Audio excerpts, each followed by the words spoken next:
So blood ಸ್ಟ್ರೀಮ್ಗೆ ಹೋದಾಗ ಅದು ಓವರೀಸ್ನ ಮತ್ತು ಟೆಸ್ಟಿಸ್ನ ಇಂಪ್ಯಾಕ್ಟ್ ಮಾಡುತ್ತೆ ಮತ್ತು ಇನ್ಫ್ಲಮೇಷನನ್ನು ಹೆಚ್ಚು ಮಾಡಿಸಿ ಈ ಹಾರ್ಮೋನಲ್ ಬ್ಯಾಲೆನ್ಸ್ನ ಇಂಬ್ಯಾಲೆನ್ಸ್ ಮಾಡುತ್ತೆ. ಎಗ್ ಕ್ವಾಲಿಟಿಯನ್ನು ಕಡಿಮೆ ಮಾಡುತ್ತೆ, ಎಗ್ ನಂಬರನ್ನು ಕಡಿಮೆ ಮಾಡುತ್ತೆ. ಗಂಡಸರಲ್ಲಿ ಈ ಸ್ಪರ್ಮ್ ಪ್ರೊಡಕ್ಷನ್ ಅನ್ನೋದು ಕಡಿಮೆ ಮಾಡುತ್ತೆ. ಏಕೆ ಅಂತ ಹೇಳಿದ್ರೆ ಈ ಟೆಸ್ಟೋಸ್ಟೆರಾನ್ ಹಾರ್ಮೋನ್ ಕಡಿಮೆ ಆಗುತ್ತೆ. ಅದರಲ್ಲಿ ಪೊಲ್ಯೂಷನ್ ಆ್ಯಡ್ ಮಾಡಿಕೊಂಡಾಗ ಈ ಮಾರ್ಫಾಲಜಿ ಅನ್ನೋದು ಡಿಫ್ರೆಂಟ್ ಶೇಪ್ಸ್ ಆಗಿ ಹೋಗ್ತಿದೆ. ಸೊ ಪರ್ಟಿಕ್ಯುಲರ್ ಆಗಿ ಈ ಶೇಪ್ಗೆ ಅಂತ ನಮ್ಗೆ ಇರಬೇಕು sperm. So there is changes in shapes also. So fast ಆಗಿರೋ ಸ್ಪರ್ಮ್ಸೇ ಇಲ್ಲ ಅಂತ ಹೇಳಿದ್ರೆ ಸ್ಪರ್ಮು ಟ್ಯೂಬ್ ಒಳಗಡೆವರೆಗೂ ರೀಚೇ ಆಗೋದಿಲ್ಲ. ಸೊ ಹಳ್ಳಿಗಳಲ್ಲಿ ಇನ್ಫರ್ಟಿಲಿಟಿ ಬರೀ ಪೊಲ್ಯೂಷನ್ ಇಂದ ಜಾಸ್ತಿ ಆಗುತ್ತೆ ಅಂತ ನಾವು ಹೇಳೋದಕ್ಕಾಗೋದಿಲ್ಲ. ಸೊ ಹೊಲಕ್ಕೆ ನಾವು ಪೆಸ್ಟಿಸೈಡ್ಸ್ ಅನ್ನೋದು ಯೂಸ್ ಮಾಡ್ತೀವಿ. ಸೊ ಅದರಿಂದ ಆಗಿ ಕೆಲವೊಂದು ಹಾರ್ಮ್ಫುಲ್ ಕೆಮಿಕಲ್ಸ್ ಅನ್ನೋದು ಎಕ್ಸ್ಪೋಜರ್ ಆಗುತ್ತೆ. ಸೊ ಮದುವೆ ಆಗಿದ ತಕ್ಷಣನೇ ಪ್ರೆಗ್ನೆನ್ಸಿ ಆಗಬೇಕು ಅಂತ ಏನೂ ಇಲ್ಲ. ಸೊ 3-4 ಇಯರ್ಸ್ ಅವರು ಅಲ್ಲಿ ಟೈಮ್ ತಗೋತಿದ್ದಾರೆ. ಫೀಮೇಲ್ಸ್ ಅಲ್ಲಿ ಒಂದು ಸಲ ಹುಟ್ಟಿದಾಗ ಇಷ್ಟೇ ಎಗ್ಸ್ ಅಂತ ಇರುತ್ತೆ. So egg utilisation is more after the age of 35 years. ಮನೆಯಲ್ಲಿ ಏರ್ ಪ್ಯೂರಿಫೈರ್ಸ್ ಅಂತ ಹೇಳ್ತೀವಿ. ಸೊ ಅದನ್ನ ಯುಟಿಲೈಸ್ ಮಾಡ್ಕೋಬಹುದು. ಈ ಆಕ್ಸಿಡೇಟಿವ್ ಸ್ಟ್ರೆಸ್ ಹೆಚ್ಚಾದಾಗ ಈ ಎಗ್ ಕ್ವಾಲಿಟಿ ಅನ್ನೋದು ತುಂಬಾ ಕಡಿಮೆ ಆಗುತ್ತೆ. ನಮ್ಮ ಹೆಲ್ತ್ ಚೆನ್ನಾಗಿದೆ ಅಲ್ಲ ಅಂತ ಹೇಳಿ ರೀಪ್ರೊಡಕ್ಟಿವ್ ಹೆಲ್ತ್ ಚೆನ್ನಾಗಿದೆ ಅಂತ ಅನ್ಕೋಬಾರ್ದು.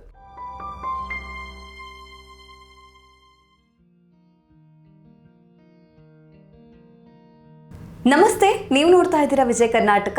ನಾನು ರಕ್ಷಾ ಕೋಟ್ಯಾನ್. ವಾಯು ಮಾಲಿನ್ಯದಿಂದಾಗಿ ನಮ್ಮ ಆರೋಗ್ಯ ಸಮಸ್ಯೆ ಕೆಡುತ್ತೆ ಅನ್ನುವಂಥದ್ದು ನಮಗೆ ಕಾಮನ್ ಆಗಿ ಗೊತ್ತಿದೆ. ಅದರಲ್ಲೂ ಕೂಡ ನಮಗೆ ಶ್ವಾಸಕೋಶಕ್ಕೆ ಸಂಬಂಧಿಸಿದಂಥ ಸಮಸ್ಯೆ ಬರಬಹುದು ಅನ್ನುವಂಥ ಅಂದಾಜು ಎಲ್ರಿಗೂ ಇರುತ್ತೆ. ಆದರೆ ಪೊಲ್ಯೂಷನ್ನಿಂದಾಗಿ ನಮ್ಮ ಫರ್ಟಿಲಿಟಿ ಮೇಲೆ ಅದು ಎಫೆಕ್ಟನ್ನು ಮಾಡುತ್ತಾ, ಅಂದರೆ ಮಕ್ಕಳು ಆಗೋದಕ್ಕೆ ಇದು ಸಮಸ್ಯೆಯನ್ನು ಉಂಟು ಮಾಡುತ್ತಾ? ಹಾಗಿದ್ರೆ ಸಿಟಿಗಳಲ್ಲಿ ಫರ್ಟಿಲಿಟಿ ಸಮಸ್ಯೆ ಹೆಚ್ಚಾಗೋದಕ್ಕೆ ಈ pollution one of the main reason ಆಗಿರುತ್ತಾ? ಈ ವಿಚಾರದ ಬಗ್ಗೆ ಹೆಚ್ಚಿನ ಮಾಹಿತಿನ ತಿಳಿಸ್ಕೊಡೋದಕ್ಕೆ ಇವತ್ತು ನಮ್ಮ ಜೊತೆ ಇದ್ದಾರೆ doctor Suchitra Reddy, consultant obstetrician and gynaecology and IVF consultant, Rainbow hospital, Sarjapur, Bangalore. Doctor, ಕಾರ್ಯಕ್ರಮಕ್ಕೆ ಸ್ವಾಗತ. ನಮಸ್ತೆ, ನಾನು ಡಾಕ್ಟರ್ ಸುಚಿತ್ರಾ ರೆಡ್ಡಿ. ಡಾಕ್ಟರ್, ಈಗ ಇನ್ಫರ್ಟಿಲಿಟಿ ಅಂತ ಬಂದಾಗ ನಮಗೆ ಇನ್ಫರ್ಟಿಲಿಟಿಗೆ ಬೇರೆ ಬೇರೆ ಕಾರಣಗಳಿದ್ದಾವೆ. ನಮ್ಮ ಲೈಫ್ ಸ್ಟೈಲ್ ಹಾಳಾಗ್ತಾ ಇರೋದು ಇದಕ್ಕೆ ಮೇನ್ ರೀಸನ್ ಅನ್ನೋಂಥದ್ದು ನಮಗೆ ಕಾಮನ್ ಆಗಿ ಗೊತ್ತಿರೋ ಅಂಥದ್ದು. ಆದರೆ ಇತ್ತೀಚಿನ ದಿನಗಳಲ್ಲಿ ನಮ್ಗೆ ಗೊತ್ತಾಗ್ತಾ ಇರೋದೇನು ಅಂತ ಹೇಳಿದ್ರೆ ಈ ಬಂಜೇತನ ಅಥವಾ ಇನ್ಫರ್ಟಿಲಿಟಿ ಹೆಚ್ಚಾಗೋದಕ್ಕೆ ಪೊಲ್ಯೂಷನ್ ಕೂಡ ಕಾರಣ ಆಗುತ್ತೆ ಅಂತ. ಸೊ ಈ ಪೊಲ್ಯೂಷನ್ ಅಂತ ಬಂದಾಗ ಬರೀ ಏರ್ ಪೊಲ್ಯೂಷನ್ ಅಷ್ಟೇನಾ? ಸೊ ಸಿಟಿಗಳಲ್ಲಿ ಈಗ ಕಂಪೇರ್ ಮಾಡಿದಾಗ ಡೆಲ್ಲಿ ಅಂತ ಸಿಟಿ ಆಗಿರ್ಬೋದು, ಬ್ಯಾಂಗ್ಳೂರು, ದೊಡ್ಡ ದೊಡ್ಡ ಪಟ್ಟಣಗಳಲ್ಲಿ ಇದು ಡೈರೆಕ್ಟಾಗಿ ಇಂಪ್ಯಾಕ್ಟ್ ಆಗುತ್ತಾ, ಹೇಗೆ ಅಂತ? ಸೊ ಡೆಫಿನೆಟ್ಲಿ ಇತ್ತೀಚಿನ ಕಾಲದಲ್ಲಿ ನಮಗೆ ಏರ್ ಪೊಲ್ಯೂಷನ್ ಅನ್ನೋದು ತುಂಬಾ ಎಫೆಕ್ಟ್ ಆಗ್ತಾ ಇದೆ. ಯಾಕೆಂತ ಹೇಳಿದ್ರೆ ಏರ್ ಪೊಲ್ಯೂಷನ್ ಅನ್ನೋದು ಈಗ ಆಸ್ ಯು ಟೋಲ್ಡ್ ಬಿಗ್ಗರ್ ಸಿಟೀಸಲ್ಲಿ ಬಾಂಬೆ ಆಗಲಿ, ಡೆಲ್ಲಿ ಆಗಲಿ ಮತ್ತು ಬೆಂಗಳೂರು ಆಗಲಿ ಪಾಪ್ಯುಲೇಷನ್ ಅನ್ನೋದು ಜಾಸ್ತಿ ಆಗಿದೆ. ವೆಹಿಕಲ್ಸ್ ಯೂಸ್ ಮಾಡೋದು ಜಾಸ್ತಿ ಆಗಿದೆ. ಇಂಡಸ್ಟ್ರೀಸಿಂದ ಬರೋ ಪೊಲ್ಯೂಷನ್ನು ಜಾಸ್ತಿ ಆಗಿದೆ. ಇದರಲ್ಲಿ ಪಾರ್ಟಿಕ್ಯುಲೇಟ್ ಮ್ಯಾಟರ್ ಅಂತ ಹೇಳ್ತೀವಿ, 2.5 ಆಗಲಿ ಇಲ್ಲ 10 ಆಗಲಿ. ಸೊ ಇದರಿಂದ ಆಗಿ ನಮಗೆ ಬಾಡಿ ಲಂಗ್ಸಲ್ಲಿ ಮಾತ್ರ ಎಫೆಕ್ಟ್ ಆಗದಿರ ಹಾರ್ಮೋನ್ ಇಂಬ್ಯಾಲೆನ್ಸು ಆಗ್ತಾ ಇದೆ. ಆ್ಯಂಡ್ ಓವರೀಸ್ ಅಂತ ಹೇಳ್ತೀವಿ ಫೀಮೇಲ್ಸಲ್ಲಿ, ಮತ್ತು ಮೇಲ್ಸಲ್ಲಿ ಟೆಸ್ಟಿಸ್ ಅಂತ ಹೇಳ್ತೀವಿ. ಸೊ ಅದರನ್ನು ಎಫೆಕ್ಟ್ ಮಾಡಿ ಈ ಹಾರ್ಮೋನಲ್ ಇಂಬ್ಯಾಲೆನ್ಸ್ ಆಗಿ ಅದರಿಂದ ಆಗಿ ನಮಗೆ ಫರ್ಟಿಲಿಟಿಯನ್ನು ಹೆಚ್ಚಾಗುತ್ತಿದೆ. ಇದು ಒಂದೇ ರೀಸನ್ ಅಂತ ಹೇಳೋದಕ್ಕಾಗೋದಿಲ್ಲ, ಬಟ್ ಬೇರೆ ಬೇರೆ ರೀಸನ್ಗಳು ಇದ್ದರೂ ಸಹ ಅದರಿಂದ ಈ ಏರ್ ಪೊಲ್ಯೂಷನ್ ಜೊತೆ ಸೇರಿಕೊಂಡಾಗ ನಮಗೆ ಫರ್ಟಿಲಿಟಿ ಅನ್ನೋದು ಹೆಚ್ಚಾಗ್ತಿದೆ. ಓಕೆ, ಹಾಗಿದ್ರೆ ಬೇರೆ ರೀಸನ್ಗಳ ಜೊತೆಗೆ ಈ ಒಂದು ಪೊಲ್ಯೂಷನ್ ಕೂಡ ಸೇರ್ಕೊಳ್ಳುತ್ತೆ, ಫರ್ಟಿಲಿಟಿ ಸಮಸ್ಯೆಯನ್ನ ಉಂಟು ಮಾಡಬಹುದು ಅಂತ. ಬರೀ ಏರ್ ಪೊಲ್ಯೂಷನ್ ಒಂದೇ ಕಾರಣದಿಂದ ಫರ್ಟಿಲಿಟಿ ಜಾಸ್ತಿ ಆಗೋದಿಲ್ಲ, ಬಟ್ ನಿಮಗೆ ಬೇರೆ ಪ್ರಾಬ್ಲಮ್ಸ್ ಇರಬಹುದು. ಸೊ ಅದರಲ್ಲಿ ನೀವು ಈಗ ಏರ್ ಪೊಲ್ಯೂಷನ್ಗೆ ತುಂಬ ದಿನ ಓಡಾಡ್ತಾ ಇರ್ತೀರಾ, ಇಲ್ಲ ಇಂಡಸ್ಟ್ರಿಯಲ್ ವರ್ಕ್ ಮಾಡ್ತಿರ್ತೀರಾ, ಅವ್ರಿಗೆ ಈ ಏರ್ ಪೊಲ್ಯೂಷನ್ ಅನ್ನೋದ್ರಿಂದ ನಮಗೆ ಫರ್ಟಿಲಿಟಿ ಹೆಚ್ಚಾಗೋ ಚಾನ್ಸಸ್ ಇರುತ್ತೆ. ಓಕೆ, ನೀವು ಮಾತಾಡ್ತಾ ಹೇಳಿದ್ರಿ ಡಾಕ್ಟರ್ ಹಾರ್ಮೋನಿಗೆ ಸಮಸ್ಯೆಯನ್ನು ಉಂಟು ಮಾಡುತ್ತೆ ಅಂತ. ಈಗ ಲಂಗ್ಸಿಗೆ ಹೆಂಗೆ ಎಫೆಕ್ಟ್ ಆಗುತ್ತೆ ಅಂದರೆ ನಾವು ಅದನ್ನು ಇನ್ಹೇಲ್ ಮಾಡ್ತೀವಿ, ಆ ಗಾಳಿಯನ್ನು ಲಂಗ್ಸಿಗೆ ಹೋಗುತ್ತೆ, ಏರ್ವೇಯಲ್ಲಿ ಪ್ರಾಬ್ಲಮ್ ಆಗುತ್ತೆ ಅಂತ ಹೇಳ್ಬೋದು. ಆದರೆ ಅದು ಫರ್ಟಿಲಿಟಿ ಮೇಲೆ, ಈಗ ಎಗ್ ಆಗಿರ್ಬೋದು, ಸ್ಪರ್ಮ್ ಆಗಿರ್ಬೋದು, ಅದ್ರ ಮೇಲೆ ಹೆಂಗೆ ಎಫೆಕ್ಟ್ ಆಗುತ್ತೆ? ಸೊ ಕೇಳಿದಾಗ ಒಂದ್ಸತಿ ಯಾರಿಗಾದ್ರೂ ಆಶ್ಚರ್ಯ ಆಗುತ್ತೆ. ಸೊ ಏರ್ ಪೊಲ್ಯೂಷನ್ ಇಂದ ಅಥವಾ ಓವರ್ ಆಲ್ ನಮ್ಮ ಎನ್ವಿರಾನ್ಮೆಂಟ್ ಪೊಲ್ಯೂಟ್ ಆಗಿರೋದ್ರಿಂದಾಗಿ ನಮಗೆ ಫರ್ಟಿಲಿಟಿ ಸಮಸ್ಯೆ ಬರುತ್ತೆ ಅಂದಾಗ ಒಂದ್ಸತಿ ಶಾಕ್ ಆಗುತ್ತೆ. ಖಂಡಿತ. ಸೊ ಯಾಕೆ ಅಂತ ಹೇಳಿದ್ರೆ ಈಗ ನಾನು ಹೇಳ್ದಂಗೆ ಪಾರ್ಟಿಕ್ಯುಲೇಟ್ ಮ್ಯಾಟರ್ ಅಂತ ಹೇಳ್ತೀವಿ. ಸೊ ಇದು 2.5 10 ಅನ್ನೋದು ಸೈಜ್ ಪ್ರಕಾರ ಹೋಗುತ್ತೆ. ಸೊ ಈ 10 ಪಾರ್ಟಿಕ್ಯುಲೇಟ್ ಮ್ಯಾಟರ್ ಅಂತ ಹೇಳಿದ್ರೆ ನಮ್ಮ ಕೂದಲಿನ 1/7 ಆಫ್ ದ ಥಿಕ್ನೆಸ್ಗಿಂತ ಕಡಿಮೆ ಇರುತ್ತೆ. ಸೊ ಅದು ನಮಗೆ ಥ್ರೂ ನೋಸ್ ಬ್ರೀತ್ ಮಾಡೋದ್ರಿಂದ ಹೋಗುತ್ತೆ, ಅದು ಲಂಗ್ವರೆಗೂ ಅಷ್ಟೇ ಹೋಗುತ್ತೆ. ಬಟ್ ಈ 2.5 2.5 ಮ್ಯಾಟರ್ ಅನ್ನೋದು 30ರಷ್ಟು ತಿನ್ನಾಗಿರುತ್ತೆ. ಸೊ ಅದು ನಮ್ಮ ಬ್ಲಡ್ ಸ್ಟ್ರೀಮಲ್ಲಿ ಹೋಗುತ್ತೆ. ಸೊ ಬ್ಲಡ್ ಸ್ಟ್ರೀಮ್ಗೆ ಹೋದಾಗ ಅದು ಓವರೀಸ್ನ ಮತ್ತು ಟೆಸ್ಟಿಸ್ನ ಇಂಪ್ಯಾಕ್ಟ್ ಮಾಡುತ್ತೆ. ಸೊ ಅದು ನಮಗೆ ಬಾಡಿಯಲ್ಲಿ ಪ್ರೆಗ್ನೆನ್ಸಿ ಆಗಬೇಕು ಅಂತ ಹೇಳಿದ್ರೆ, ಇಲ್ಲ ಪೀರಿಯಡ್ಸ್ ರೆಗ್ಯುಲರ್ ಆಗಿ ಬರಬೇಕು ಅಂತ ಹೇಳಿದ್ರೆ, ಇಲ್ಲ ಎಗ್ ರಿಲೀಸ್ ಆಗಬೇಕು ಅಂತ ಹೇಳಿದ್ರು ಈಸ್ಟ್ರೋಜನ್ ಹಾರ್ಮೋನ್ ಮತ್ತು ಪ್ರೊಜೆಸ್ಟ್ರಾನ್ ಹಾರ್ಮೋನ್ ಅನ್ನೋದು ತುಂಬ ಇಂಪಾರ್ಟೆಂಟ್ ಇರುತ್ತೆ. ಮತ್ತು FSH LH ಸೈಕಲ್ಸ್ ಅಂತ ಪಾತ್ವೆ ಅಂತ ಹೇಳ್ತೀವಿ. ಸೊ ಅದನ್ನು ಈ ಪಾರ್ಟಿಕ್ಯುಲೇಟ್ ಮ್ಯಾಟರು ಆಕ್ಸಿಡೇಟಿವ್ ಸ್ಟ್ರೆಸ್ಸನ್ನು ಜಾಸ್ತಿ ಮಾಡಿ ಮತ್ತು ಇನ್ಫ್ಲಮೇಷನನ್ನು ಹೆಚ್ಚು ಮಾಡಿಸಿ ಈ ಹಾರ್ಮೋನಲ್ ಬ್ಯಾಲೆನ್ಸ್ನ ಇಂಬ್ಯಾಲೆನ್ಸ್ ಮಾಡುತ್ತೆ. ಸೊ ಹಾಗಾಗಿ ಫರ್ಟಿಲಿಟಿ ಮತ್ತು ಎಗ್ ಕ್ವಾಲಿಟಿಯನ್ನು ಕಡಿಮೆ ಮಾಡುತ್ತೆ, ಎಗ್ ನಂಬರನ್ನು ಕಡಿಮೆ ಮಾಡುತ್ತೆ because of inflammation and oxidative stress. ಗಂಡಸರಲ್ಲಿ ಈ ಸ್ಪರ್ಮ್ ಪ್ರೊಡಕ್ಷನ್ ಅನ್ನೋದು ಕಡಿಮೆ ಮಾಡುತ್ತೆ. ಏಕೆ ಅಂತ ಹೇಳಿದ್ರೆ ಈ ಟೆಸ್ಟೋಸ್ಟೆರಾನ್ ಹಾರ್ಮೋನ್ ಕಡಿಮೆ ಆಗುತ್ತೆ ಬಿಕಾಸ್ ಆಕ್ಸಿಡೇಟಿವ್ ಸ್ಟ್ರೆಸ್ ಆ್ಯಂಡ್ ಇನ್ಫ್ಲಮೇಷನಿಂದ ಆಗಿ.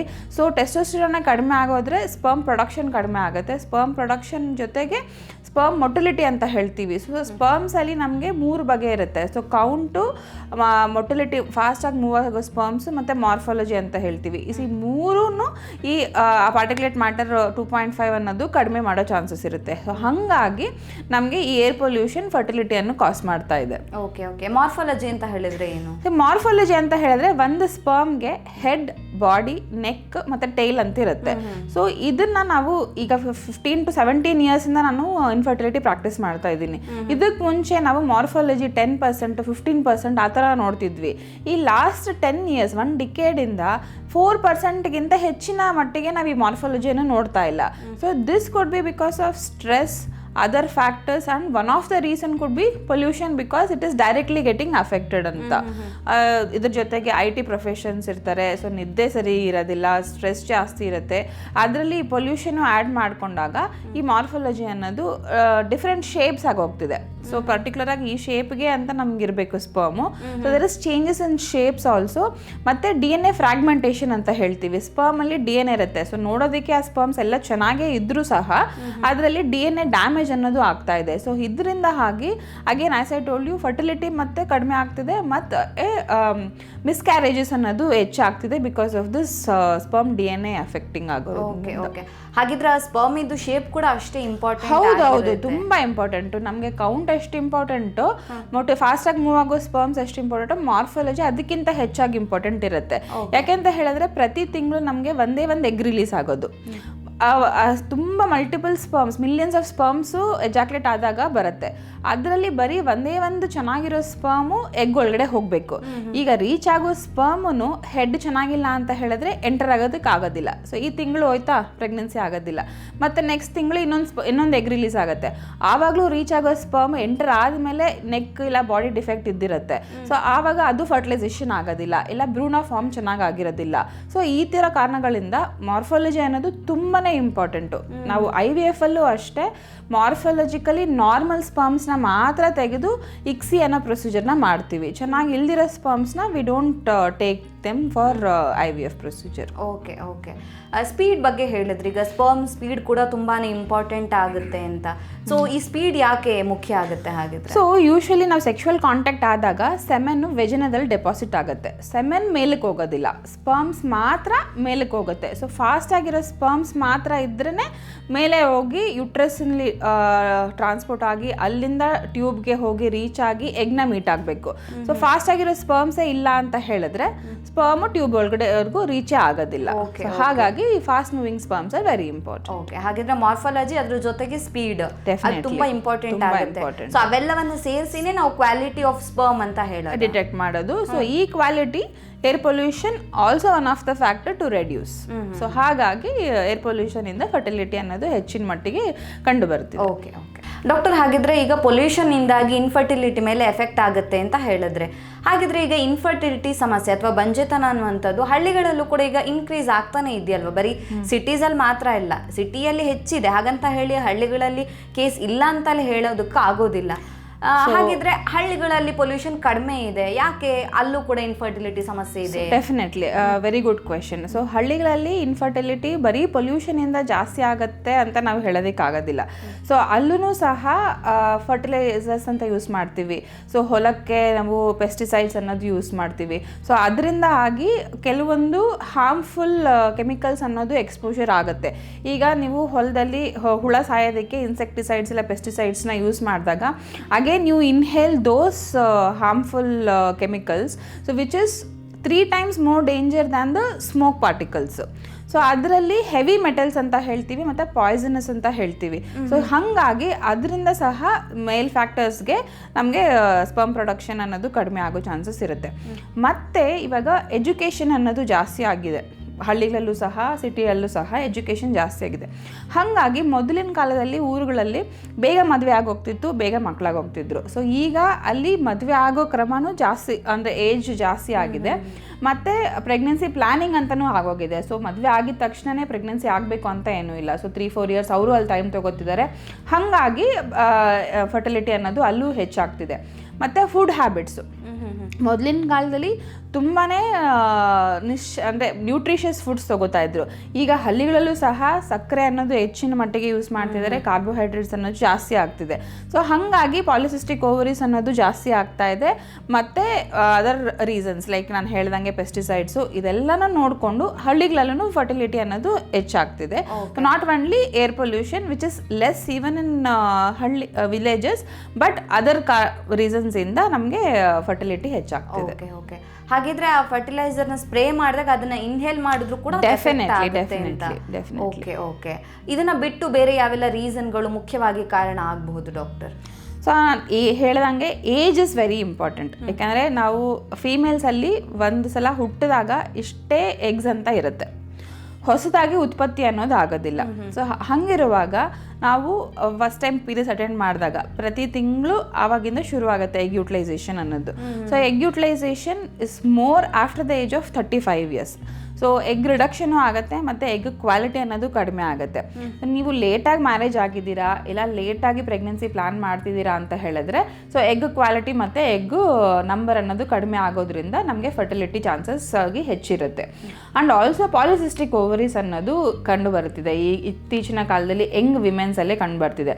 ಸೊ ಇದರಿಂದ ಆಗಿ ಏನಾಗುತ್ತೆ, ಹಾರ್ಮೋನಲ್ ಇಂಬ್ಯಾಲೆನ್ಸ್ ಅನ್ನೋದು ಹೆಚ್ಚಿನ ಮಟ್ಟಿಗೆ ಕಂಡು ಬರುತ್ತೆ.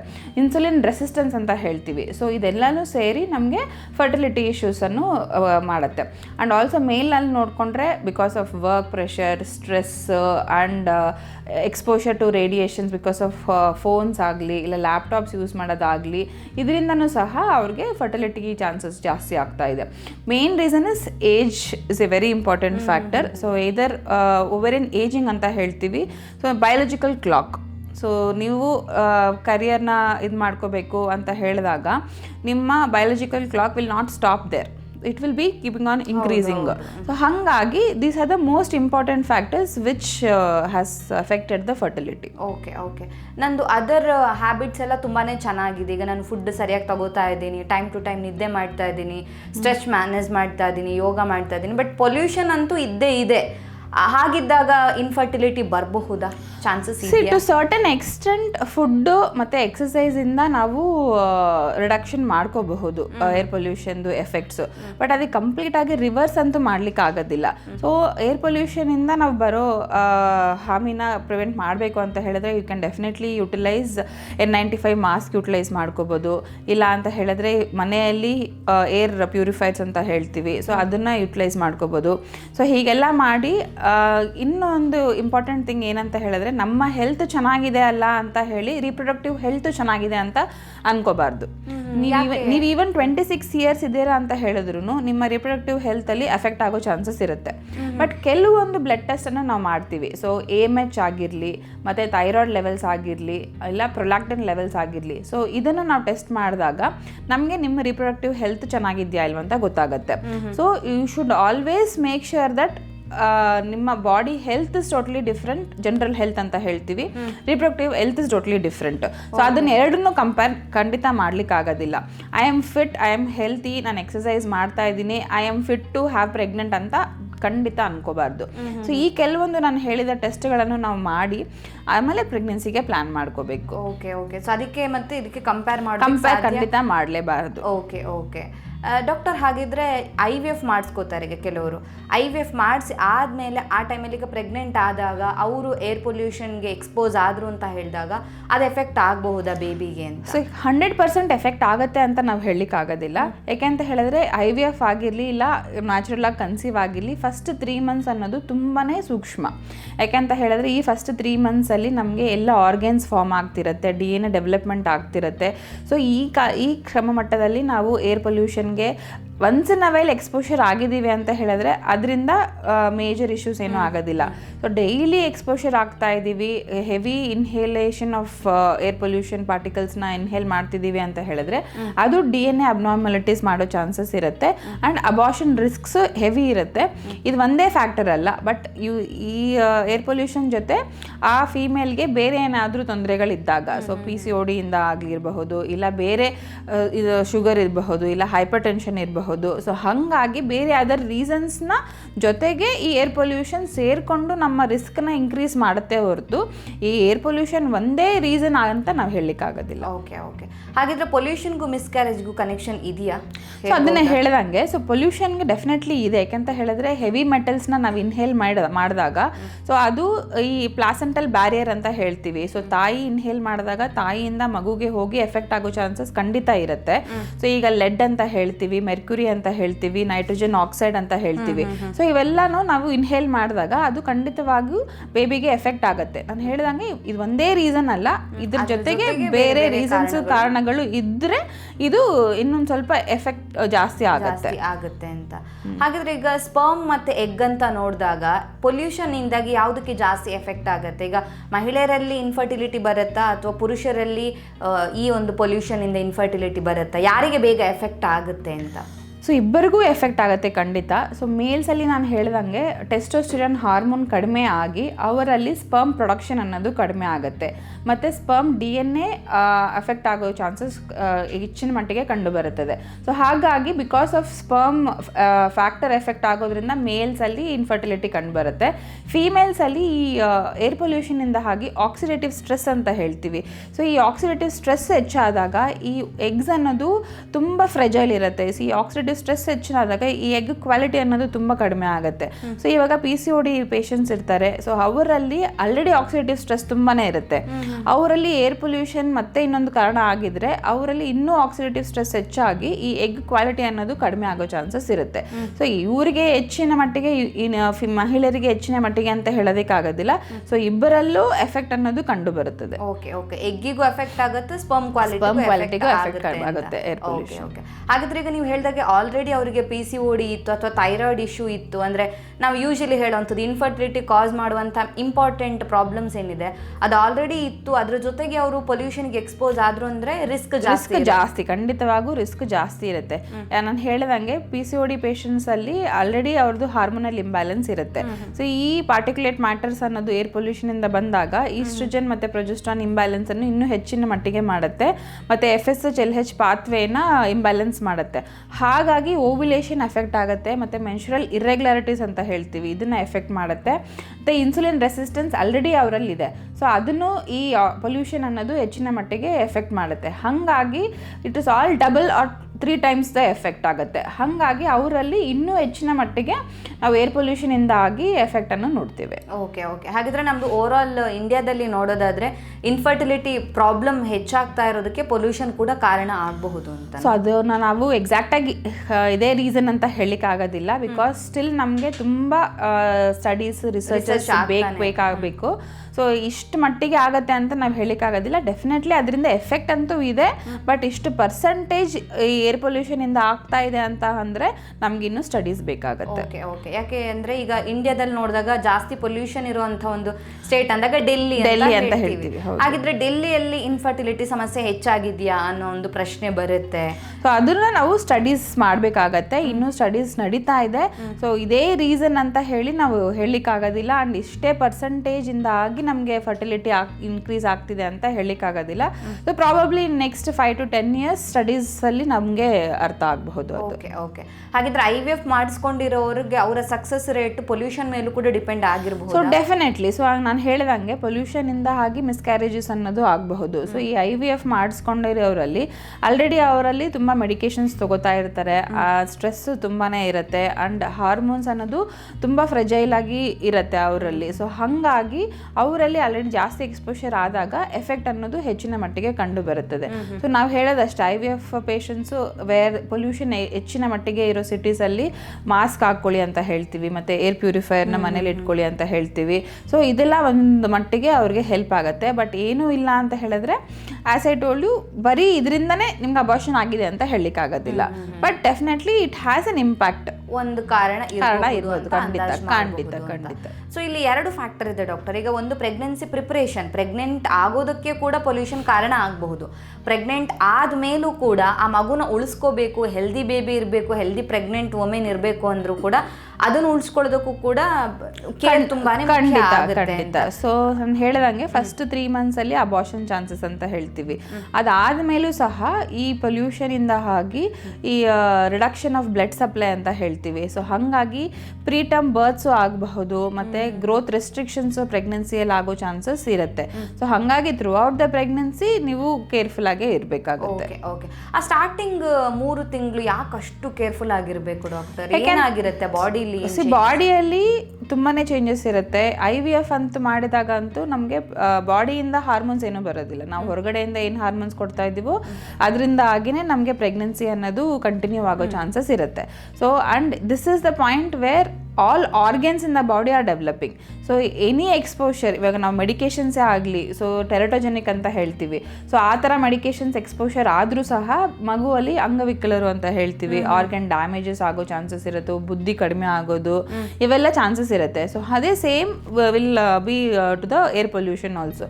ಸೊ ಏರ್ ಪೊಲ್ಯೂಷನಲ್ಲೂ ಹೆವಿ ಮೆಟಲ್ಸ್ ಇರೋದ್ರಿಂದ ಇದರಲ್ಲೂ ಎಫೆಕ್ಟ್ ಆಗೋ ಚಾನ್ಸಸ್ ಇರುತ್ತೆ ಫಸ್ಟ್ 3 months ಅಲ್ಲಿ. ಡೆಲಿವರಿಗೆ ಏನಾದರೂ ಎಫೆಕ್ಟ್ ಆಗಬಹುದಾ ಈ ಥರ ಪೊಲ್ಯೂಷನು, ಅಥವಾ ಬೇರೆ ಬೇರೆ ಫ್ಯಾಕ್ಟರ್ಸ್ಗಳು ಎಫೆಕ್ಟ್ ಆಗಬಹುದಾ? ಡೆಲಿವರಿಗೆ ಯೂಶಲಿ ಎಫೆಕ್ಟ್ ಆಗೋದಿಲ್ಲ. ಅಂದರೆ ಪ್ರೀಟರ್ಮ್ ಬರ್ತ್ಸ್ ಅಂತ ಹೇಳಿದ್ನಲ್ಲ, ಸೊ ನಮಗೆ ಕೊಟ್ಟಿರೋ ಡೇಟ್ಗೆ ಮುಂಚಿತವಾಗಿ ಡೆಲಿವರಿ ಆಗೋ ಚಾನ್ಸಸ್ ಕೆಲವೊಬ್ಬರಲ್ಲಿ ಇರಬಹುದು. ಓಕೆ. ಈಗ ಸಿಟಿಯಲ್ಲಿ ಇರಲೇಬೇಕಾಗತ್ತೆ ಕೆಲಸ ಅಂತ ಬಂದಾಗ, ನಮಗೆ ಹಳ್ಳಿಲಿ ಇರೋದಕ್ಕೆ ಆಗೋದಿಲ್ಲ, ನಮ್ಮದೇ ಒಂದು ಕೆರಿಯರನ್ನು ಬಿಲ್ಡ್ ಮಾಡಬೇಕು. ಹಾಗಂತ ಹೇಳಿಬಿಟ್ಟು ಮಗು ಮಾಡ್ಕೊಳ್ದೇ ಇರೋದಕ್ಕೂ ಆಗೋದಿಲ್ಲ, ಮಗುನೂ ಬೇಕು, ಅಟ್ ದ ಸೇಮ್ ಟೈಮ್ ನಾವು ಸಿಟಿಯಲ್ಲಿ ಇರಬೇಕಾಗತ್ತೆ, ನೋ ಅದರ್ ಆಪ್ಷನ್ ಅನ್ನೋ ಥರ ಇರುತ್ತೆ. ಸೊ ಅಂಥವ್ರು ಯಾವ ರೀತಿಯಾಗಿ ಕೇರ್ ತಗೋಬೇಕಾಗತ್ತೆ? ಪೊಲ್ಯೂಷನ್ ಪ್ಲಸ್ ಅದರ್ ಫ್ಯಾಕ್ಟರ್ಸ್ ಬಗ್ಗೆ ಹೇಗೆ ಕೇರ್ ತಗೋಬೇಕು ಅಂತ? ಸೊ ನಾನು ಹೇಳಿದಂಗೆ N95 ಮಾಸ್ಕ್ ಅನ್ನೋದು ಖಚಿತವಾಗಿ ಯೂಸ್ ಮಾಡ್ಬೋದು. ಆ್ಯಂಡ್ ಮನೆಯಲ್ಲಿ ಏರ್ ಪ್ಯೂರಿಫೈಯರ್ಸ್ನ ಯೂಸ್ ಮಾಡಬಹುದು. ಆ್ಯಂಡ್ ವರ್ಕಿಂಗ್ ಪಾಪ್ಯುಲೇಷನಲ್ಲಿ ಅದರ್ ಫ್ಯಾಕ್ಟರ್ಸ್, ಇವಾಗ ನಾವು ದಪ್ಪ ಇದ್ದೀವಿ, ಸೊ ಅದನ್ನು ಕಡಿಮೆ ಮಾಡ್ಕೋಬಹುದು. ಹೆಲ್ದಿ ಫುಡ್ಸ್ನ ಯೂಸ್ ಮಾಡ್ಕೋಬೋದು. ಮತ್ತು PCOD ಪೇಷಂಟ್ಸಲ್ಲಿ ಅವರ ಹಾರ್ಮೋನ್ಸ್ ಬ್ಯಾಲೆನ್ಸ್ನ ಹೇಗೆ ಮಾಡ್ಕೋಬಹುದು? Weight reduction will help you, eating healthy foods will help you. Other ಪ್ಯಾರಾಮೀಟರ್ಸ್ನ ಕಡಿಮೆ ಮಾಡಿಕೊಂಡು ಇದನ್ನ ಎಕ್ಸ್ಪೋಷರ್ನು ಮಾಸ್ಕ್ ಯೂಟಿಲೈಸ್ ಮಾಡ್ಕೊಳ್ಳೋದಾಗ್ರಿ, ಯಾವಾಗ ನಮಗೆ ವರ್ಕ್ ಫ್ರಮ್ ಹೋಮ್ ಮಾಡೋ ಚಾನ್ಸಸ್ ಇರುತ್ತೋ ಆವಾಗ ವರ್ಕ್ ಫ್ರಮ್ ಹೋಮ್ ಮಾಡ್ಕೊಳ್ಳೋದು, ಮತ್ತು ಜಾಸ್ತಿ ಹೊರಗಡೆ ಎಕ್ಸಸೈಸ್ ಮಾಡೋದನ್ನು ಕಡಿಮೆ ಮಾಡಿಕೊಂಡು, ಇವಾಗ ಇವತ್ತಿನ ದಿನದಲ್ಲಿ ಈ ಏರ್ ಪೊಲ್ಯೂಷನ್ ಪ್ಯಾರಾಮೀಟರ್ ಅನ್ನೋದು ಹೆಚ್ಚಿನ ಮಟ್ಟಿಗೆ ಕಾಣಿಸ್ತಾ ಇದೆ. ಸೊ ಆವತ್ತಿನ ದಿನ ಮನೇಲಿರೋದು. ಸೊ ಈ ಥರ ಕ್ರಮಗಳನ್ನು ನಾವು ತಗೊಂಡ್ರೆ definitely it will help us. Okay. ಈಗ ಪೊಲ್ಯೂಷನ್ ಅಂತ ಬಂದಾಗ ಡಾಕ್ಟರ್, ಏರ್ ಪೊಲ್ಯೂಷನ್ ಒಂದಿರುತ್ತೆ, ಅದ್ರ ಜೊತೆಗೆ ಕೂಡ ನಾವು ಶಬ್ದ ಮಾಲಿನ್ಯ ಆಗಿರ್ಬೋದು, ಬೇರೆ ಬೇರೆ ಪೊಲ್ಯೂಷನನ್ನು ನೋಡ್ತೀವಿ. ಈಗ ಫುಡ್ಡಲ್ಲೂ ಕೂಡ ನೀವು ಆಗಲೇ ಹೇಳಿದಾಗೆ ಪೆಸ್ಟಿಸೈಡ್ಸ್ ಅದು ಇದು ಅಂತ ಹಾಕ್ತೀವಿ. ಸೊ ಬೇರೆ ಪೊಲ್ಯೂಷನ್ಗಳು ಕೂಡ ಕಾರಣ ಆಗಬಹುದಾ? ಅದಕ್ಕೆ ಕಾಸಸ್ ಇರಬಹುದಾ ಹೇಗೆ ಅಂತ? ಸೌಂಡ್ ಪೊಲ್ಯೂಷನ್ ಅಂತ ವಿ ಸ್ಟಿಲ್ ರಿಸರ್ಚ್ ಆಗ್ತಿರ್ಬೇಕು ಅಷ್ಟೇ. ಅಂಡ್ ಸ್ಟ್ರೆಸ್ ತುಂಬಾನೇ ಇಂಪಾರ್ಟೆಂಟ್. ಸೊ ನಿದ್ದೆ ಕೆಟ್ಟಿದೆ, ಸೊ ನಿಮಗೆ ಸೌಂಡಿಂದ ನಿದ್ದೆ ಕೆಟ್ಟಿದೆ ಅಂತ ಹೇಳಿದ್ರೆ stress will have oxidative stress ಅನ್ನೋದು ಜಾಸ್ತಿ ಆಗುತ್ತೆ.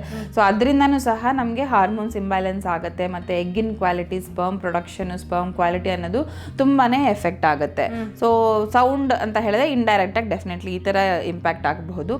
ಫುಡ್ಡು ತುಂಬಾ ಇಂಪಾರ್ಟೆಂಟು. ಸೊ ನಾವು ಯಾವ ಥರ ಫುಡ್ಡು ತಿಂತಾ ಇದ್ದೀವಿ ಅನ್ನೋ ಪ್ರಕಾರ ನಮ್ಮ ಬಾಡಿಯಲ್ಲಿ ಎಷ್ಟೊಂದು ಮಟ್ಟಿಗೆ ಚೇಂಜಸ್ ಅನ್ನೋದು ಇರುತ್ತೆ. ಸೊ ನಾವು ಬರೀ ರೈಸೇ ತಿಂತಾ ಇದ್ದೀವಿ, ಇಲ್ಲ ಶುಗರ್ಸೇ ತಿಂತಾ ಇದ್ದೀವಿ ಅಂತ ಹೇಳಿದ್ರೆ ಅದು ತುಂಬಾ ನಮ್ಮ ಬಾಡಿಯಲ್ಲಿ ಹಾರ್ಮೋನ್ಸು ಸಹ ಅಷ್ಟೇ, ನಮ್ಮ ಹೆಲ್ತನ್ನು ಸಹ ಎಫೆಕ್ಟ್ ಮಾಡುತ್ತೆ. ಸೊ ನಾವು ಫುಡ್ಡು ಪ್ರಾಪರಾಗಿ ನ್ಯೂಟ್ರಿಷಿಯಸ್ ಫುಡ್ ಅಂತ ಹೇಳ್ತೀವಿ, ಅಂಡ್ ಬ್ಯಾಲೆನ್ಸ್ಡ್ ಫುಡ್ ಅಂತ ಹೇಳ್ತೀವಿ. ಸೊ ಇದನ್ನು ನಾವು ತಗೊಂಡ್ರೆ it is going to help. Okay. ಹಾಗಿದ್ರೆ ಪ್ರೆಗ್ನೆನ್ಸಿ ಪ್ರಿಪರೇಷನ್ ಮಾಡ್ತಾ ಇರೋರಿಗೆ ನಿಮ್ಮ ಟಿಪ್ಸ್ ಏನು ಅಂತ?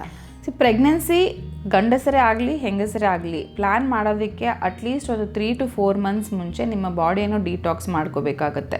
ಸೊ ತಿನ್ನೋ ಆಹಾರ ಆಗಲಿ, ನಾವು ವೆಯ್ಟ್ ಹೇಗಿದ್ದೀವಿ, ವೆಯ್ಟ್ ರಿಡಕ್ಷನ್ ಮಾಡೋದಾಗಲಿ, ಇಲ್ಲ ಯಾವ ಥರ ಹ್ಯಾಬಿಟ್ಸ್ ಏನಾದರೂ ಆಲ್ಕೋಹಾಲು, ಸ್ಮೋಕಿಂಗ್ ಇವೆಲ್ಲ ಇದೆ ಅಂತ ಹೇಳಿದ್ರು ಅದನ್ನೆಲ್ಲ ಖಂಡಿತ ಎಲ್ಲ ಕಂಪ್ಲೀಟಾಗಿ ಸ್ಟಾಪ್ ಮಾಡಬೇಕಾಗತ್ತೆ. ಆ್ಯಂಡ್ ವೈಟಮಿನ್ಸ್ ಅಂತ ಹೇಳ್ತೀವಿ, ಇಲ್ಲ ವೈಟಮಿನ್ ಸಿ, ವೈಟಮಿನ್ ಇ ಅಂತ ಹೇಳ್ತೀವಿ, ಮತ್ತು ಫೋಲಿಕ್ ಆ್ಯಸಿಡ್ ಅಂತ ಹೇಳ್ತೀವಿ. ಸೊ ಇದನ್ನು ಅಟ್ಲೀಸ್ಟ್ 2 to 3 months ಮುಂಚಿತವಾಗಿ ನಾವು ಪ್ರೆಗ್ನೆನ್ಸಿ ಪ್ಲ್ಯಾನ್ ಮಾಡೋದಕ್ಕೆ ಮುಂಚೆ ತೊಗೊಂಡಿದ್ದೀವಿ ಅಂತ ಹೇಳಿದ್ರೆ ನಮಗೆ ಆಗೋ ಪ್ರೆಗ್ನೆನ್ಸಿ ಅನ್ನೋದು ನಾವು ಹೆಲ್ದಿಯಾಗಿ ಇರೋ ಚಾನ್ಸಸ್ ಇರುತ್ತೆ. ಬರೀ ಪ್ರೆಗ್ನೆನ್ಸಿ ಹೆಂಗಸರಲ್ಲಿ ಮಾತ್ರ ಆಗುತ್ತೆ, ಸೊ ಅವ್ರು ಮಾತ್ರ ಇದನ್ನೆಲ್ಲ ಪ್ರಿಪೇರ್ ಮಾಡಿಕೊಂಡ್ರೆ ಸಾಕು ಅಂತ ಹೇಳಿದ್ರೆ ಖಂಡಿತವಾಗ್ಲೂ ತಪ್ಪು. ಯಾಕೆಂತ ಹೇಳಿದ್ರೆ ಮೇಲ್ಸಲ್ಲೂ ಸಹ ಸ್ಪರ್ಮ್ ಫ್ಯಾಕ್ಟರ್ ಅನ್ನೋದು ತುಂಬಾ important. Every 80 to 95 days there is sperm production which is going to happen. ನಿಮ್ಮ ಸ್ಪರ್ಮ್ಸ್ ಇದಕ್ಕೆ ಮುಂಚೆ ಚೆನ್ನಾಗಿಲ್ಲ ಅಂತ ಹೇಳಿದ್ರು ನೀವು ಈ 3 to 4 months ಏನು ಚೇಂಜಸ್ ಮಾಡ್ಕೋತಿರೋ ಬಾಡಿಯಲ್ಲಿ ಅದರಿಂದ ಸಹ ನಮಗೆ ಸ್ಪರ್ಮ್ ಕ್ವಾಲಿಟಿ ಅನ್ನೋದು ಇಂಪ್ರೂವ್ಮೆಂಟ್ ಆಗೋ ಚಾನ್ಸಸ್ ಇರುತ್ತೆ. ಸೊ ಬಿಕಾಸ್ ಆಫ್ ಸ್ಪರ್ಮ್ಸ್ ತುಂಬ ಮಿಸ್ಕ್ಯಾರೇಜಸ್ ಆಗೋ ಚಾನ್ಸಸ್ ಇರುತ್ತೆ. ಹಾಗಾಗಿ ನಾವು ಅದನ್ನು ಇಂಪ್ಯಾಕ್ಟ್ ಮಾಡೋ ರೆಡ್ಯೂಸ್ ಮಾಡೋ ಕ್ರಮನ ನಾವು ಕೈಗೊಳ್ಬಹುದು.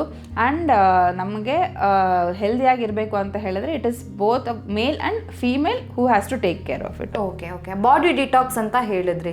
ಲೈಕ್ ಬಾಡಿ ಡಿಟಾಕ್ಸ್ ಅಂತ ಹೇಳಿದಾಗ ಯಾವ ರೀತಿಯಾಗಿ ಮಾಡಬೇಕಂದ್ರೆ ಬರೀ ತಗೊಳ್ಳೋ ಫುಡ್ಡು ಎಕ್ಸಸೈಸು ಅಷ್ಟೇನಾ, ಹೇಗೆ ಅಂತ? ಹ್ಯಾಬಿಟ್ಸು. ಸೊ ನಾನು ಹೇಳ್ದಂಗೆ ಸ್ಮೋಕಿಂಗು, ಆಲ್ಕೋಹಾಲ್ ಇದೆಲ್ಲ ಕಂಪ್ಲೀಟಾಗಿ ನಿಲ್ಲಿಸಬೇಕಾಗತ್ತೆ. ಸೊ ಬಾಡಿ ಡಿಟಾಕ್ಸ್ ಅನ್ನೋದ್ರಿಂದ ಏನಾಗುತ್ತೆ, ನಮಗೆ ಆಕ್ಸಿಡೇಟಿವ್ ಸ್ಟ್ರೆಸ್ ಅನ್ನೋದು ಕಡಿಮೆ ಆಗುತ್ತೆ. ರಿಯಾಕ್ಟಿವ್ ಆಕ್ಸಿಜನ್ ಸ್ಪೀಶೀಸ್ ಅಂತ ಹೇಳ್ತೀವಿ. ಸೊ ಅದನ್ನು ಪ್ರೊಡಕ್ಷನ್ ಅನ್ನೋದು ಬಾಡಿಯಲ್ಲಿ ಕಡಿಮೆ ಆಗುತ್ತೆ. ಸೊ ಆ ಪ್ರೊಡಕ್ಷನ್ ಕಡಿಮೆ ಆದಾಗ ನಮಗೆ ಈ ಸ್ಪರ್ಮ್ಸ್ಗೆ ಮತ್ತು ಎಗ್ಸ್ಗೆ ಎನ್ವಿರಾನ್ಮೆಂಟ್ ಅನ್ನೋದು ಚೆನ್ನಾಗಿರುತ್ತೆ. ಸೊ ಹಾಗಾಗಿ sperm production plus egg quality ಅನ್ನೋದು ಇಂಪ್ರೂವ್ಮೆಂಟ್ ಆಗೋ ಚಾನ್ಸಸ್ ಇರುತ್ತೆ. ಸ್ಪರ್ಮ್ಸಲ್ಲೂ ಸಹ DNA ಫ್ರಾಗ್ಮೆಂಟೇಷನ್ ಅನ್ನೋದು, ಇವಾಗ ನೀವು ಸ್ಮೋಕರ್ಸ್ಗೆ ತಗೊಳ್ಳಿ ಮತ್ತು ನಾನ್ ಸ್ಮೋಕರ್ಸ್ಗೆ ನಾವು ತಗೊಂಡಾಗ ಈ ಸ್ಮೋಕರ್ಸಲ್ಲಿ ಅರ್ಲಿ ಏಜಸಲ್ಲೇ ಅವ್ರಿಗೆ ಸ್ಪರ್ಮ್ DNA ಫ್ರಾಗ್ಮೆಂಟೇಷನ್ ಅನ್ನೋದು ಕಂಡು ಬರುತ್ತೆ. ಇಲ್ಲ ಅಂತ ಹೇಳಿದ್ರೆ ಏಜ್ ಪ್ರಕಾರ ತಗೊಂಡ್ರೆ more than 37, 38 ಅಲ್ಲಿ ನಮಗೆ ಈ ಸ್ಪರ್ಮ್ DNA ಫ್ರಾಗ್ಮೆಂಟೇಷನ್ ಅನ್ನೋದು ಕಂಡು ಬರುತ್ತೆ. ಸೊ ಎವ್ರಿ 90 days ನಮಗೆ ಸ್ಪರ್ಮ್ ಪ್ರೊಡಕ್ಷನ್ ಆಗೋದ್ರಿಂದ ನಾವು ಆ 3 to 4 months ನಮ್ಮ ಹೆಲ್ತಿ ಹ್ಯಾಬಿಟ್ಸ್ನ ಯುಟಿಲೈಸ್ ಮಾಡಿಕೊಂಡಾಗ ಈ ಚೇಂಜಸ್ ಅನ್ನೋದು ನಮಗೆ ಹೆಲ್ಪ್ಫುಲ್ ಆಗುತ್ತೆ. ಓಕೆ. ಹಾಗಿದ್ರೆ ಪ್ರೆಗ್ನೆಂಟ್ ಆಗೋದಕ್ಕೆ ರೈಟ್ ಏಜ್ ಇದು ಅಂತ ಹೇಳೋದಕ್ಕಾಗತ್ತೆ, ಅಥವಾ ಈ ವಯಸ್ಸಿನ ಒಳಗಡೆ ನೀವು ಪ್ರೆಗ್ನೆಂಟ್ ಆದರೆ ಒಳ್ಳೆಯದು, ಹೆಲ್ದಿ ಬೇಬಿ ಇರುತ್ತೆ, ಸ್ಪರ್ಮ್ ಕ್ವಾಲಿಟಿ, ಎಗ್ ಕ್ವಾಲಿಟಿ ಚೆನ್ನಾಗಿರುತ್ತೆ ಅಂತ ಹೇಳೋದು? So definitely. So pregnancy ideally early 20s ಮಾಡ್ಕೊಂಡ್ರೆ ತುಂಬಾನೇ ಚೆನ್ನಾಗಿರುತ್ತೆ. ಬಟ್ ಈಗ ಕರಿಯರು ಎಲ್ಲ ಇರೋದ್ರಿಂದ ಸ್ವಲ್ಪ ಅದು ಕಷ್ಟ ಅನ್ಸುತ್ತೆ. ಸೊ ಹಾಗಾಗಿ at least late 20s and early 30s ಅಲ್ಲಿ ನಾವು ಪ್ರೆಗ್ನೆನ್ಸಿಗೆ ಪ್ಲಾನ್ ಮಾಡ್ಕೊಂಡ್ರೆ ಉತ್ತಮ. ಓಕೆ. ಅಂದ್ರೆ 30 ಏಜ್ ಒಳಗಡೆನೆ ಮಾಡಬೇಕಾಗುತ್ತೆ ಅಂತನಾ? 33 ಒಳಗಡೆ ಇಟ್ ಇಸ್ ಬೆಟರ್. ಯಾಕಂದ್ರೆ 35 ಕಟ್ ಆಫ್ ತಗೋತೀವಿ, ಅನ್ಹೆಲ್ದಿ ಅಂದರೆ ಎಗ್ ಕ್ವಾಲಿಟಿ ಮತ್ತು ಇದು ಸ್ಪರ್ಮ್ಸ್ದು ಇವೆಲ್ಲನೂ ರಿಡಕ್ಷನ್ ಆಗೋ ಚಾನ್ಸಸ್ ಇರುತ್ತೆ. ಹಾಗಾಗಿ ಲೇಟ್ 30s ಹೋಗಬಾರ್ದು, ಅರ್ಲಿ 30s ಅಲ್ಲಿ ಮತ್ತು ಲೇಟ್ 20s ಅಲ್ಲಿ ಪ್ರೆಗ್ನೆನ್ಸಿ ಮಾಡಿಕೊಂಡ್ರೆ ನಮಗೆ ಹೆಲ್ಪ್ಫುಲ್ ಆಗಿರುತ್ತೆ. ಓಕೆ. ಆದರೆ ಕೆಲವ್ರು ಹೇಳ್ತಾರೆ ಡಾಕ್ಟರ್ ನಮಗೆ ಆಫ್ಟರ್ 35 ಕೂಡ ಬೇಬಿ ಆಗಿದೆ, ಈ ಥರ ಎಲ್ಲ ಹೇಳೋದು ಸುಳ್ಳು ಅಂತ ಹೇಳೋದನ್ನು ನಾನು ಕೇಳಿಸ್ಕೊಂಡಿದ್ದೀನಿ. ಖಂಡಿತ ಇಲ್ಲ. ಸೊ ನಾವು 35 years ಇಂತ ಜಾಸ್ತಿ ನೋಡಿದಾಗ ಅವ್ರಿಗೆ ಇವಾಗ 2 months ಅಲ್ಲೇ ಪ್ರೆಗ್ನೆನ್ಸಿ ಆಗೋಗ್ತೀರಾ when you are young. So ಅಲ್ಲಿ 6 to 8 months ತಗೋಬೋದು ಪ್ರೆಗ್ನೆನ್ಸಿ ಆಗಲಿಕ್ಕೆ. ಇಲ್ಲ ಕೆಲವೊಂದು ಸಪ್ಲಿಮೆಂಟ್ಸ್ ತೊಗೊಂಡು ಆದ್ಮೇಲೆ ಪ್ರೆಗ್ನೆನ್ಸಿ. ಯಾರಿಗೂ ಸಹ ನಾವು ಪ್ರೆಗ್ನೆನ್ಸಿ ಆಗೋದಿಲ್ಲ ಅಂತ ಹೇಳೋಕ್ಕಾಗೋದಿಲ್ಲ. Percentages wise the reduction happens. So ಯಾಕೆ ಅಂತ ಹೇಳಿದ್ರೆ ಲೆಸ್ ದ್ಯಾನ್ 35 years ನಾವು ಫಾರ್ಮ್ ಆಗೋ ಎಂಬ್ರಿಯೋಸ್ ಅಲ್ಲಿ 60-70% ಜೆನೆಟಿಕ್ಲಿ ನಾರ್ಮಲ್ ಇರುತ್ತೆ. ಅದೇ after the age of 35, 30 to 40% ಅಷ್ಟೇ ಜೆನೆಟಿಕ್ಲಿ ನಾರ್ಮಲ್ ಇರೋ ಚಾನ್ಸಸ್ ಇರುತ್ತೆ. ಸೊ ಇದೇ 38 years ಆದಮೇಲೆ ಲೆಸ್ ದ್ಯಾನ್ 25% ಆಗೋಗುತ್ತೆ. ಸೊ ಅಬಾರ್ಷನ್ ರೇಟ್ಸ್ ಮತ್ತೆ DNA ಅಬ್ನಾರ್ಮಲಿಟೀಸ್, ಡೌನ್ ಸಿಂಡ್ರೋಮ್ ಅಂತ ಕೇಳಿರ್ತೀರಾ.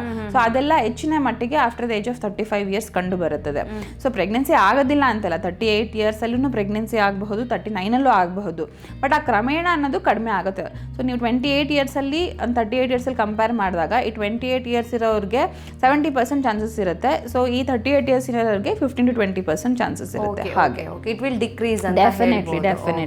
ಈಗ ಮಹಿಳೆಯರಿಗೆ ಅಂತ ಬಂದಾಗ ನೀವು ಹೇಳಿದ್ರಿ 33 ಏಜ್ ಅಂತ, ಪುರುಷರಿಗೆ ಅಂತ ಬಂದಾಗ ಸ್ಪರ್ಮಿಗೆ ಆ ತರ ಏಜ್ ಲಿಮಿಟ್ ಅಂತ ಡೆಫಿನೆಟ್ಲಿ ಸ್ಪರ್ಮ್ ಅಲ್ಲೂ ಅಷ್ಟೇ ಆಫ್ಟರ್ 36-37 ಇಯರ್ಸ್ ಅವರಲ್ಲೂ ಅಷ್ಟೇ ಸ್ಪರ್ಮ್ ನಂಬರ್ ಕಡಿಮೆ ಆಗಿಲ್ಲ ಅಂತ ಹೇಳಿದ್ರು ಕ್ವಾಲಿಟಿ ಅನ್ನೋದು ತುಂಬಾನೇ ಕಡಿಮೆ ಆಗುತ್ತೆ. DNA ಫ್ರಾಗ್ಮೆಂಟೇಶನ್ ಅನ್ನೋದು ಹೆಚ್ಚಿನ ಮಟ್ಟಿಗೆ ಕಂಡು ಬರ್ತಾ ಇದೆ. ಯಾಕಂದ್ರೆ ಮಹಿಳೆಯರ ಬಗ್ಗೆ ಮಾತ್ರನೇ ಜಾಸ್ತಿ ಜನ ಮಾತಾಡ್ತಾರೆ, ಅಂದ್ರೆ ಈಕ್ವಾಲಿಟಿ ಕಡಿಮೆ ಆಗುತ್ತೆ ಹೇಳ್ತಾರೆ. ಆದ್ರೆ ಪುರುಷರಿಗೆ ಆ ತರ ಇರುತ್ತಾ ಅನ್ನೋದು ಒಂದು ಡೌಟ್ ಇರುತ್ತೆ. ಇದೆ. ಓಕೆ ಡಾಕ್ಟರ್, ಕೊನೆಯದಾಗಿ ಏನಾದರೂ ಟಿಪ್ಸ್ ಕೊಡೋಕಿದ್ರೆ?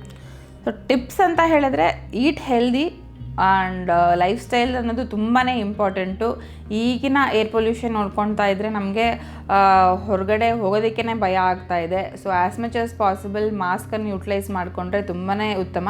ಆ್ಯಂಡ್ ನಾವು ಮನೆಯಲ್ಲಿ ಮಲ್ಕೋತೀವಿ, ಸೊ ಅಟ್ಲೀಸ್ಟ್ ಆ 6 to 8 hours ಇಂಡೋರ್ ಪೊಲ್ಯೂಷನನ್ನು ಕಡಿಮೆ ಮಾಡಲಿಕ್ಕೆ ಏರ್ ಪ್ಯೂರಿಫೈಯರ್ಸ್ ಯೂಸ್ ಮಾಡಬಹುದು in high pollution cities. And ನ್ಯಾಚುರಲಾಗಿ ಪ್ರೆಗ್ನೆನ್ಸಿ ಆಗಿದೆ ಅಂತ ಹೇಳಿದ್ರೆ ಪರವಾಗಿಲ್ಲ, ಇಲ್ಲ IVF ಟ್ರೈ ಮಾಡ್ತಾ ಇದ್ದೀವಿ, ತುಂಬ ವರ್ಷದಿಂದ ಟ್ರೈ ಮಾಡ್ತಿದ್ದೀವಿ ಅಂತ ಹೇಳಿದಾಗ ಸೊ ಈ ಕ್ರಮಣೆಗಳನ್ನು ತಗೊಂಡ್ರೆ ಖಚಿತವಾಗೂ ಪ್ರೆಗ್ನೆನ್ಸಿ ಚಾನ್ಸಸ್ ಇರುತ್ತೆ. ಓಕೆ ಡಾಕ್ಟರ್, ಇನ್ನೊಂದೇನು ಅಂದರೆ ಈಗ ಪ್ರೊಫೆಷನ್ ಅಂತ ತಗೊಂಡಾಗ ಈಗ ಕೆಲವರು ಟ್ರಾಫಿಕ್ ಪೊಲೀಸ್ಗಳಾಗಿರ್ಬೋದು ಅಥವಾ ಹೊರಗಡೆ ಕೆಲಸ ಮಾಡುವಂಥ ಕಾರ್ಮಿಕರಾಗಿರ್ಬೋದು, ಸೊ ಯಾರಿಗೆ ಜಾಸ್ತಿ ಇದರ ರಿಸ್ಕ್ ಇರುತ್ತೆ ಈಗ ಪುರುಷರಲ್ಲಿ ನಾವು ನೋಡಿದಾಗ ಅಂತ?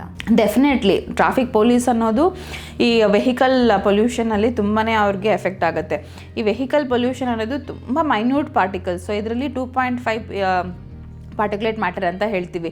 ಸೊ ಇವರಲ್ಲಿ ಕ್ರಾನಿಕ್ ಆಗಿ, ಸೊ ಯಾರಿಗೂ ಅಷ್ಟೇ ಸಹ ಕ್ರಾನಿಕ್ ಆಗಿ ತುಂಬ ವರ್ಷ ಲಾಂಗ್ ಟರ್ಮ್ ಎಕ್ಸ್ಪೋಷರ್ ಇರುತ್ತೋ ಅವರಲ್ಲಿ ನಮಗೆ ಈ ಎಫೆಕ್ಟ್ಸ್ ಅನ್ನೋದು ತುಂಬಾ ಕಂಡು ಬರುತ್ತದೆ.